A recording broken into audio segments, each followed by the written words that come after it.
Sudah sempat saya singgung di awal tadi, semakin kencang gelombang protes melakukan aksinya untuk memprotes keberadaan dari pondok pesantren ini. Semakin deras juga tuntutan pembubaran pondok pesantren Al Zaitun ini.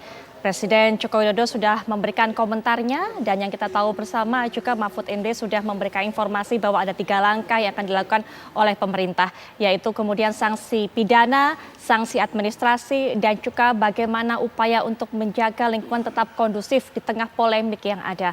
Akankah langkah-langkah ini kemudian bisa berjalan? Karena seperti yang kita tahu, upaya untuk memanggil saja, kemudian upaya untuk meminta keterangan tabayun begitu istilahnya dilakukan pada Jumat kemarin di Gedung Sate Bandung tidak membuahkan hasil karena memang Panji Gumilang masih belum mau menjawab pertanyaan yang diberikan oleh tim investigasi.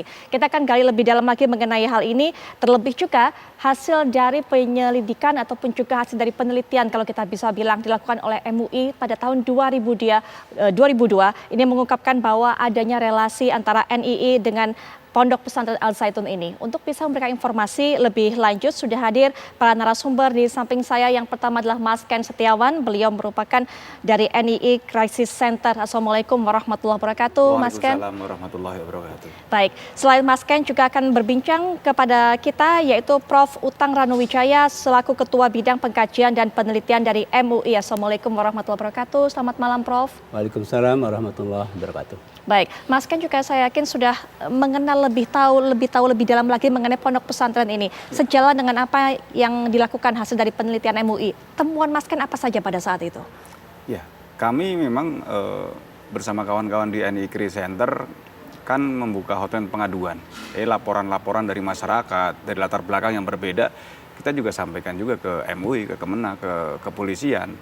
Cuman memang sejauh ini kalau berbicara tentang radikalisme, ini belum ada undang-undang yang bisa memenjarakan pemikiran, kecuali dia sudah melakukan tindakan terorisme. Lah ini kan menjadi tantangan buat kami. Jadi lalu pasal apa yang bisa makanya dengan munculnya fenomena ini, saya bersyukur ini menjadi langkah aparat juga untuk menindak masalah ini. Baik, Mas kan sudah berapa lama mengamati Pondok Pesantren Al Zaitun ini dan apa saja temuan? Maksudnya seperti apakah kemudian pelaksanaan ibadah mereka juga menyimpang dan hal lain sebagainya?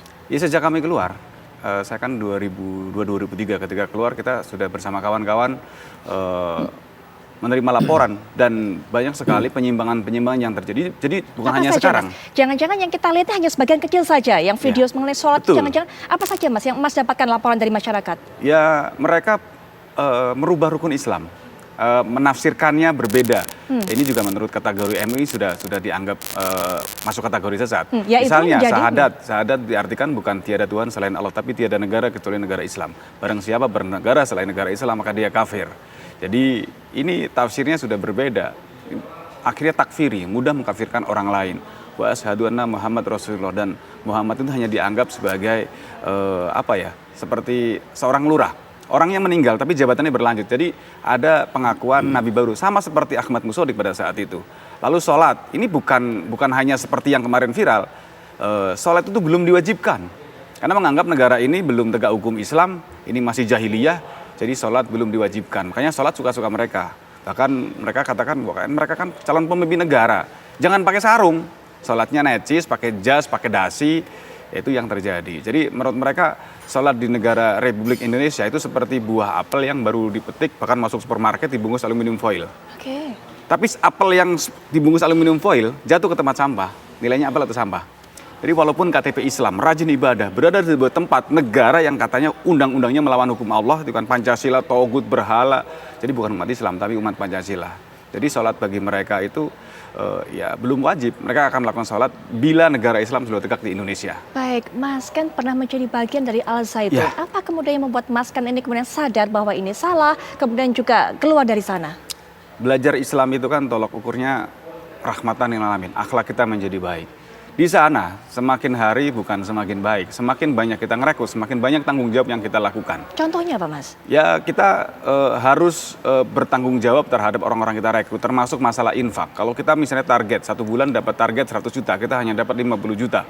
Itu kalau di Jakarta, daerah Jakarta itu dulu kalau pulang nggak dapat target, baju dilepas dicambuk, kalau belum dalam belum penting. Jadi siapa harus yang mencambuk? Siapa yang pimpinan. menghukum itu? Pimpinan ini Panji Gumilang? Bukan. Ada Jadi kita siapa? sudah punya struktur negara. Jadi desa, jadi camat, bupati, gubernur sampai presiden. Jadi kita masih di lingkungan waktu itu kecamatan. Jadi ya kita menerima sanksi karena pada dasarnya kita mengakui pada saat itu bahwa pimpinan itu adalah khalifah fil ard. Pimpinan adalah wakil Allah di muka bumi. Jadi perintah pimpinan juga wajib taati sepenuhnya. Sami'na wa ta'na. Saya mendengar dan saya taat. Tidak boleh bertanya atau menolak. Udah, kita ikuti saja, taati. Karena itu sama saja perintah Allah. Mas Ken, pada saat itu ditarget berapa? Harus membawa pulang uang berapa per bulannya? Menghasilkan berapa? Di NI ada desa maju, ada desa tertinggal. Jadi targetnya ada yang 1 bulan, ada yang hanya puluhan juta, ada sampai ratusan juta. Mas Ken kena yang? Dulu sampai ratusan juta. Ratusan Bahkan juta untuk itu Jakarta maksudnya yang desa maju. Definisi desa maju, desa tertinggal ini apa, Mas? Kalau desa maju itu daerah wilayah Jakarta, yang memang Jakarta, terutama Jakarta Selatan, yang dihuni oleh banyakkan kalangan mahasiswa. Dulu ada kalangan artis juga banyak ke situ. Kalau desa tertinggal itu pinggiran-pinggiran Jakarta, ya Jakarta Timur, Bekasi, Cikarang, yang dihuni oleh kayak pembantu rumah tangga, kalau karyawan, kuli bangunan, yang banyak kan rata-rata adalah kalangan perantau, kan mereka terbatas. Berbeda dengan kalangan mahasiswa yang pintar, bahkan di Jakarta Selatan itu dulu infaknya sampai miliaran rupiah. Karena 1 bulan saja mereka mendirikan yayasan yatim piatu. 1 bulan dari yayasan itu bisa sampai 10 miliar. Nah, hanya modal proposal, mereka surat tugas, mereka masuk ke perusahaan-perusahaan, bahkan ke pemerintahan, ini bisa menghasilkan puluhan miliar per bulan. Karena mereka tahu orang Indonesia baik-baik, orang Indonesia dermawan-dermawan. Kalau kita infak nggak mikir mau kemana, yang penting udah bagus ini. Nah, ini dimanfaatkan oleh mereka daripada kriminal, mendingan kita menggunakan metode ini. Bahkan kalau di medsos, mereka masuk ke grup-grup Instagram, Facebook, termasuk WhatsApp, masuk ke grup, nanti tiap orang di chat.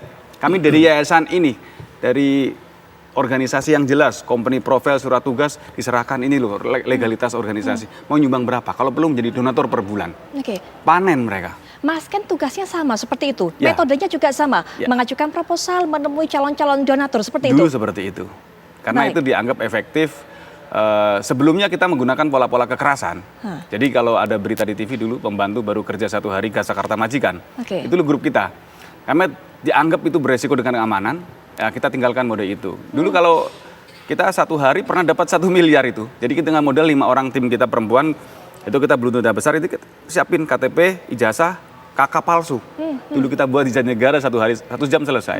Jadi kita nggak usah 1 minggu 1 bulan. 1 hari majikan pergi anak sekolah di komplek elit, Pondok Indah, Permata Hijau, Kalibata, Pejaten. 1 minggu, satu minggu kelamaan. 1 hari saja majikan pergi anak sekolah, abi rumah kosong. Kita bawa mobil, kalau perlu bawa truk, harta orang kafir nggak apa-apa. Kita kayak orang pindahan. Diambil harta Ya, bendanya. harta orang kafir nggak apa-apa. Jadi harta seluruh orang di luar kelompok Tidak itu dilaporkan kafir. ke polisi. Ya pada saat itu kan kita pernah juga ketangkep, tapi kasusnya murni kriminal, tidak dikembangkan bahwa ini bukan sebuah aliran keagamaan. Baik, jadi Mas Ken, setiap bulan semua target itu pasti tercukupi, bahkan berlebih. Targetnya selalu naik, karena tasdik infak itu kalau di NI nggak pernah ini terus menaik terus. Oke. Dan kalau tidak tercapai, ini dianggap sebagai hutang, akan diakumulasi dan kita harus menerima sanksi. Itu yang terjadi. Mas Ken sering diberikan hukuman cambuk Ya. seperti itu karena tidak mendapatkan sesuai target? Ya, kawan-kawan yang dulu teknisnya, kalau yang tidak maksimal itu. Hukumannya selalu cambuk atau ada hukuman lain? Macam-macam. Jadi ada bahasa kita dulu ini yang juga membuat kita protes. Kalau kita tidak maksimal, termasuk perempuan itu, mohon maaf dulu, ada yang sampai jual diri. Maksudnya untuk jual infak. diri? Maksudnya Untuk jual- infak demi duit. Bahkan di wilayah Jakarta Selatan itu mohon maaf, 1 perempuan pernah digiliat 4 orang laki-laki demi infak. Di NI itu memang teorinya nggak boleh pacaran, nggak boleh ngerokok, nggak boleh berzina. Baik. Kalau nggak punya duit. Baik. Nah ini ketika dilakukan, itu bisa ditebus dosanya, bayar 2 juta hilang. Dan ini juga akhirnya terjadi karena gerakan ini ada teritorial, ada fungsional di Al Zaitun. Akhirnya juga ditularkan juga pada santri-santri yang ada di Al Zaitun. Baik. Di sana ada tempat pelacuran terbesar di Indramayu pada saat itu, di tahun sekitar 2003-2004. Itu kalau anak-anak pada mungkin bete, pada gabut, ini mereka dugem di tempat. Dan saya pernah dulu nganter, karena ini pengakuan kesalahan ya. Dulu pernah nganter santri-santri untuk melakukan ya hiburan, dugem di sana, minum-minuman, termasuk perempuan, di tempat Cilegeng Indah termasuk dulu. Dan mereka tuh sebenarnya ujung-ujungnya hanya untuk bisa mendapatkan uang. Untuk bisa disetor Iya. kepada Iya, teorinya ponpes. memang teorinya nggak boleh tadi, nggak boleh pacaran, nggak boleh berzina kalau nggak punya duit. Kalau punya duit itu bisa dilakukan. Bahkan dulu teman saya ada yang hamil di luar nikah. Kan itu menyalahi agama. Pimpinan kami meninggal karena haid. Nah itu yang juga menjadi protes kami. Ini bicara negara Islam. Kok lebih jahat dari negara yang kita katakan kafir? RI kan kafir. Ini lebih jahat. Ini atas nama agama, dipolitisasi. Bahkan ada dulu kita dapat laporan orang tua jual bayinya untuk infak. Baik.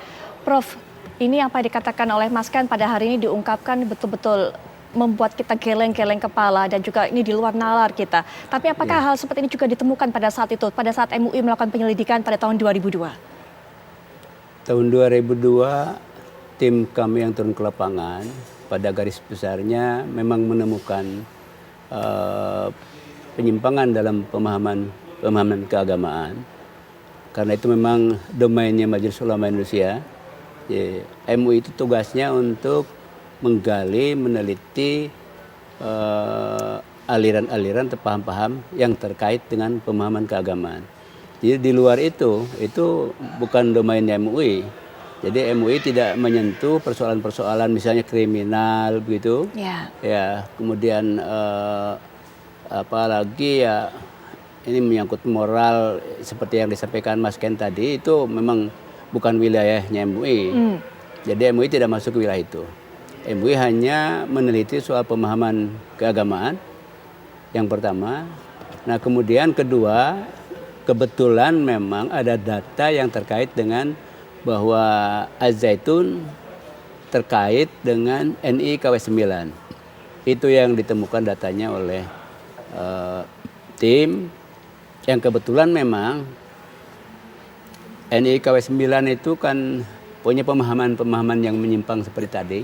Sehingga terkaitlah antara Az-Zaitun, antara Panji Gumilang dengan NI KW 9. Sehingga ketika diteliti soal pemahaman keagamaan, kemudian nanti muncul, oh ini terkait dengan NI KW 9, begitu. Karena seperti yang sudah dilakukan penelitian ketika Ahmad Musodik itu, Al-Qiyadah Al-Islamiyah, yang kebetulan teman seiringnya Panji Gumilang. Nah, kami temukan itu. Konsep-konsep itu kami temukan di Ahmad Musodik.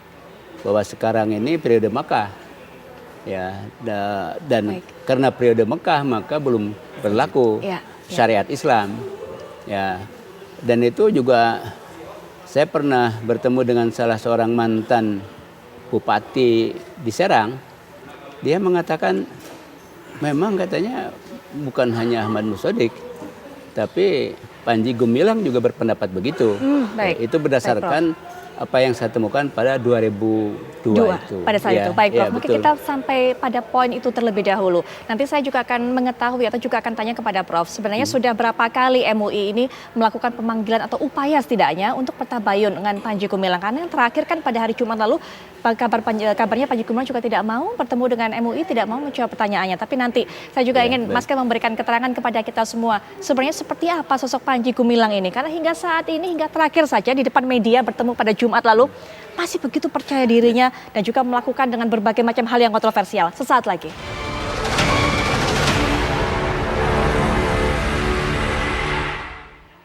Baik pemirsa, kami akan bawa Anda untuk bisa melihat data dan fakta bagaimana tindak lanjut dari polemik pesantren Al-Zaitun ini. Kami ikuti pernyataan dari Ridwan Kamil, Gubernur Jawa Barat, mengenai upayanya ataupun juga langkahnya. Dan juga bagaimana hasil sementara tim investigasi yang dilakukan dan juga dibentuk tentunya untuk menyikapi adanya pesantren Al-Zaitun ini. Ini kita lihat bagaimana rekomendasi tim investigasi untuk bisa menghadapi polemik ini, tindakan hukum pidana kepada individu terkait oleh Barreskrim Polri, kemudian tindakan hukum administrasi kepada institusi terkait, dan tindakan mitigasi solutif kepada ribuan siswa santri terkait oleh Kementerian Agama.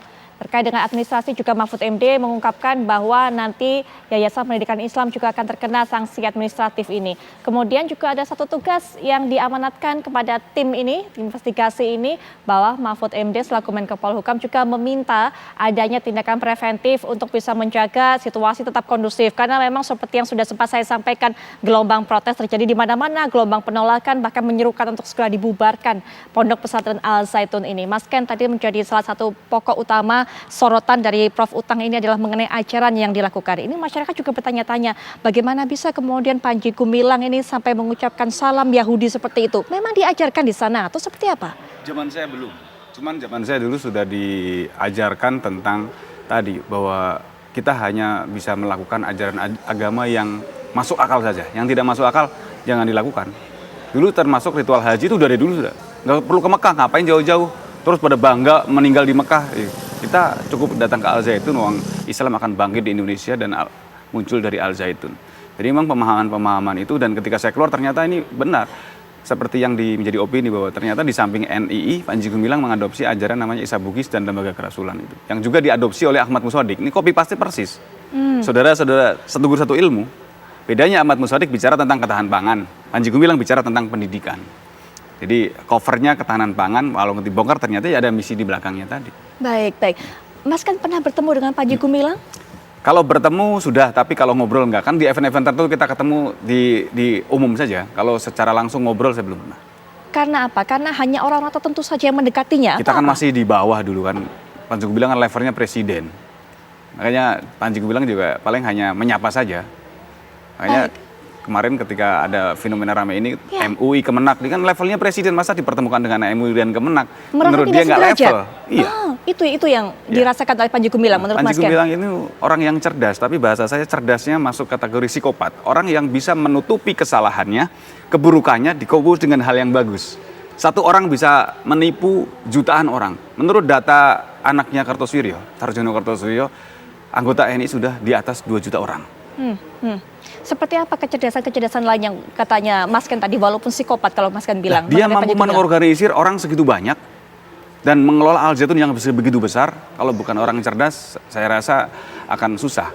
Dan bukan hanya menipu masyarakat biasa, tapi menipu para pejabat yang hadir ke sana. Penipuan seperti apa pada para pejabat yang Mas Ken bilang? Ini kan sebenarnya gerakan negara Islam. Bungkus kelihatannya ini toleran, ini kelihatannya damai. Padahal sejatinya ini gerakan makar. Gerakan makar mendirikan negara dalam negara. Sehingga banyak pejabat yang datang ke sana, bahkan yang nyumbang ke sana. Ini kan kalau bukan orang hebat nggak mungkin bisa terjadi. Kalau pejabat-pejabat itu ditemui oleh Panji Gumilang ini? Ya kalau pejabat hampir semuanya yang datang ke Al Zaitun keluar bahasanya sudah, oh ini pesantren terbagus di dunia, bahkan bukan hanya di Asia Tenggara. Karena mungkin nggak tahu ditampakkan apa di dalam. Mas Ken juga sempat lihat berarti video yang menjadi viral ketika Panji Gumilang memarahi petugas dari Bangkesbang Jawa Barat, Provinsi Jawa Barat pada saat itu. Dia pengen menampakkan kepada jamaahnya dia itu orang yang tegas terhadap musuh. Jadi pengen kelihatan tegas saja, padahal menurut saya itu ekspresi dari seorang yang sudah panik. Panik karena? Ya panik sudah opini publik sudah terbentuk. Dan dia yakin nanti orang-orang yang selama ini mendukungnya pasti akan menyingkir. Oke, baik. Prof. Utang, kita sudah mendapatkan sedikit gambaran mengenai sosok Panji Gumilang ini. Karena kan selama ini Panji Gumilang ini selalu menutup diri, tidak boleh ada yang mendekat. Beberapa orang mengatakan pemerintah ataupun dari perwakilan pusat datang ke sana dengan surat apapun selalu ditolak. Melihatnya seperti apa, Prof? Terutama kemarin diberikan kesempatan untuk pertabayun, masih tidak mau berbicara. Iya, MUI kan sudah melayangkan surat itu untuk klarifikasi, untuk pendalaman.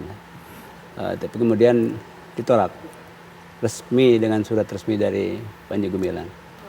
Dan karena tim ini memang menurut SOP-nya harus bertemu, ya kemudian kirim surat yang kedua dan itu pun kemudian ditolak lagi. Baik, apa isi surat penolakan dari Panji Gumilang? Apa yang diungkapkan? Ya, pertama memang katanya karena dia sedang sibuk di Al Zaitun dengan banyak persoalan, sehingga hanya ada waktu akhir tahun 2003.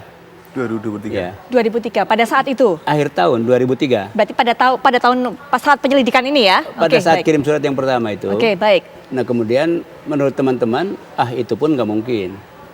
Akhirnya kemudian kirim surat yang kedua untuk tetap minta klarifikasi dan akan dilayangkan surat yang ketiga untuk langsung memanggil supaya datang ke Majelis Ulama Indonesia. Itu tahun berapa itu, Prof?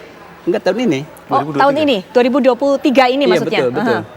Ya, tapi menurut prediksi tim itu tidak mungkin juga dia datang. Kecuali dengan kekuatan, dengan pemerintah tentu saja ya.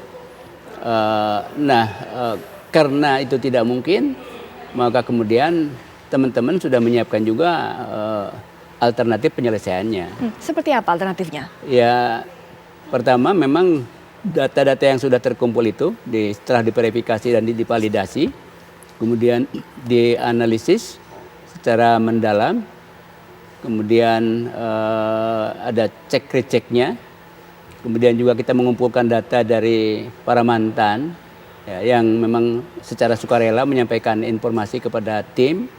Ada yang bertemu di Majelis Ulama Indonesia, ada yang bertemu di Indramayu, ada mantan guru, ada mantan siswa, kemudian ada juga mantan pengikut dari NIKW 9 dan memang mantan pengikutnya Panji Gumilang. Mereka menyampaikan data. Nah, data-data ini juga kemudian diolah oleh tim, diverifikasi dan divalidasi tentang validitasnya. Kemudian setelah itu ya dianalisis, disusun secara sistematis untuk menjadi bahan laporan. Dan dengan begitu sebenarnya tim sudah banyak menemukan data itu. Ya, terutama dari ucapan Panji Gumilang sendiri, ada data-data dari medsos yang kemudian oleh tim dicari data aslinya, ya, kemudian dibuat transkrip dan lalu dianalisis oleh tim. Jadi tim sebenarnya sudah berusaha untuk mendapatkan data-data yang valid dan siap untuk disampaikan kepada pimpinan Majelis Ulama Indonesia begitu. Baik Prof. Mas Ken juga kabarnya sudah punya data, mungkin nanti bisa ditunjukkan ada data-data yang Mas Ken bawa ini untuk bisa melaporkan kepada Barreskrim mengenai adanya pondok pesantren ini, tapi mungkin nanti setelah jeda Mas Ken bisa jelaskan kepada pemirsa juga seperti apa. Kami segera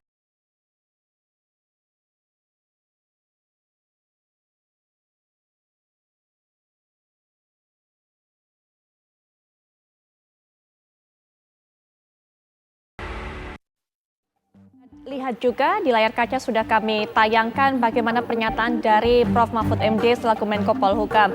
Saya sudah sampaikan ke Kapolri, yaitu yang dimaksud adalah laporan-laporan mengenai Al Zaitun yang masuk ke Polda, salurkan ke pusat biar Barreskrim yang menanganinya. Nah, ini mungkin juga salah satu langkah yang diambil oleh Mas Ken yang mungkin juga akan melaporkan kepada Barreskrim, dan bukan Mas Ken saja, ada beberapa upaya dari berbagai pihak melaporkan apa yang dilakukan oleh Pondok Pesantren Al Zaitun ini. Tapi sebelum kita bahas soal berkas yang Mas Ken bawa, Mas Ken, bagaimana melihatnya ada upaya resistensi yang begitu besar dari Panji Gumilang terhadap MUI ini?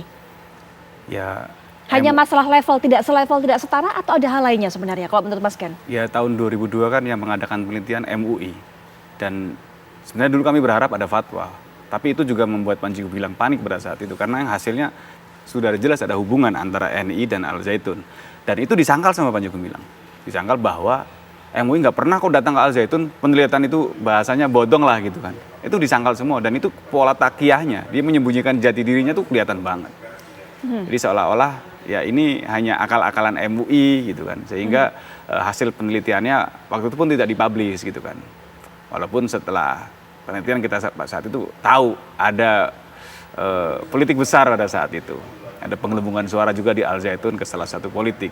Nah, ini mungkin juga terkait kenapa juga tidak dipublish pada saat itu penelitiannya dari MUI maupun dari Kementerian Agama. Ada 2 kali waktu itu kalau nggak salah, dari MUI dan Kementerian Agama.